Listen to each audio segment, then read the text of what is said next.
Coffee Vlog. Like, share, comment, And subscribe. Magandang araw mga operate. Ating for this video ngayon ay mag-check muna tayo sa ating unit bago mag-umpisa sa operation para hindi na tayo mag-isip ng ano pa man. Yung gawin natin, check muna tayo sa ating oil, acidity, tubig, lahat, oil tin. Kasi yan ang importante sa isang driver o operator na kailangan mag-check talaga sa unit sa imong dinadala para iwas abala. Let's check muna natin guys. So yan, samahan nyo ako sa aking vlog ngayon. Maraming salamat. Tapos mag-check muna tayo. Ayan guys, una nating i-check yung oil o langis, tawag na langis. Bunutin to guys.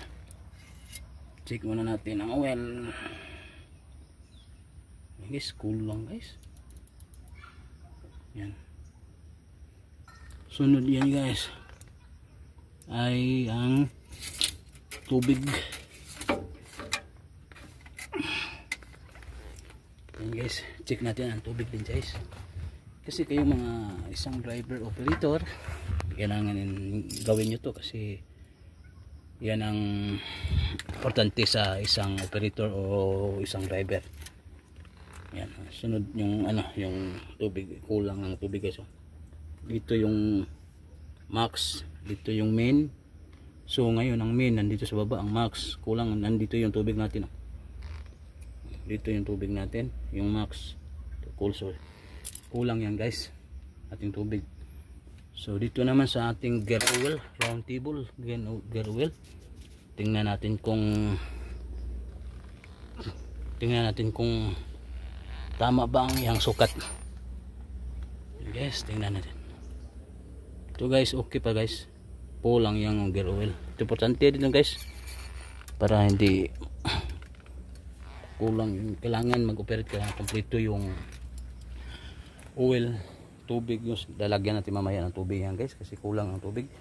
Kasi importante yan sa isang driver operator na marunong mag-check sa iyang unit. Kasi importante talaga yan sa isang driver operator. Tapos na po tayo mag-check sa itaas.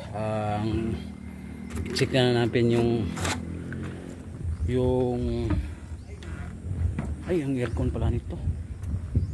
Kailangan higpitan yung aircon kasi medyo bumumagal na.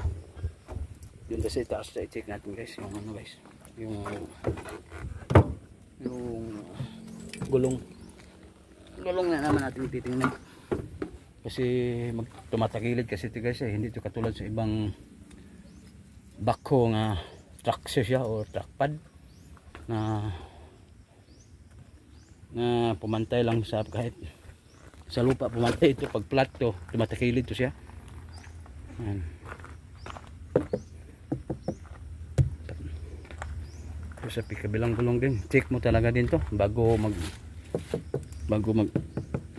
operate kasi yan ang importante sa isang operator, mag check talaga kung kulang hangin.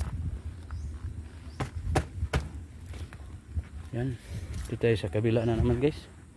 Check natin yung gulong, bago to yan guys bagong gulong to.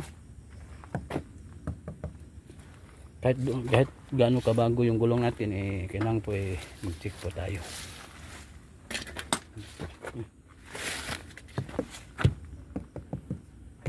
Yan, tapos ginagrasahan. Kailangan mga fittings to may grasa na, kabila may grasa, ginagrasahan. Hindi ko na nakuha ng video. Ito, may grasa na yan. Kailangan may grasa yan guys, kasi pag hindi magasahan yan guys, maingay yan. Maingay ang bakitot, maingay. So ngayon guys, itong gagawin natin ganyan guys, ito ang level guys.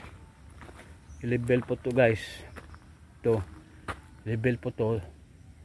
Yung may pagdating doon kailangan ma-level kasi medyo pataas ng konti ito kailangan kunan ng konti kasi mataas dito ng konti oh.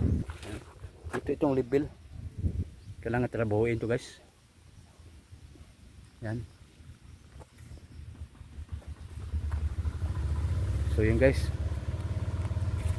yun po ang ating for this video ngayon guys. Salamat guys sa ating mga OFW, ating mga subscribers, viewers. Maraming salamat po sa inyong lahat. Sana pagpapalain kayo ng Panginoong Diyos sa araw-araw ninyong mga ginagawa, lalo na sa ating mga amigo. Maraming salamat po sa inyo, sa inyong walang sawang pagsuporta sa akin, sa aking mga vlog. Thank you po sa inyong lahat. Hindi ko na lang kayo iisahin, marami na po kayo. Sana ang Diyos lang nagbahala sa inyo. Salamat sa lahat sa suporta. Thank you po. Ang Diyos lang mga panalangin sa inyong kinabuhay o kinabuhi. Thank you po sa lahat. And God bless po sa inyong lahat. Ingat-ingat po tayo sa ating mga araw-araw mga ginagawa. Thank you po and God bless at all. Bye-bye. Coffee Vlog. Like, share, comment. And subscribe.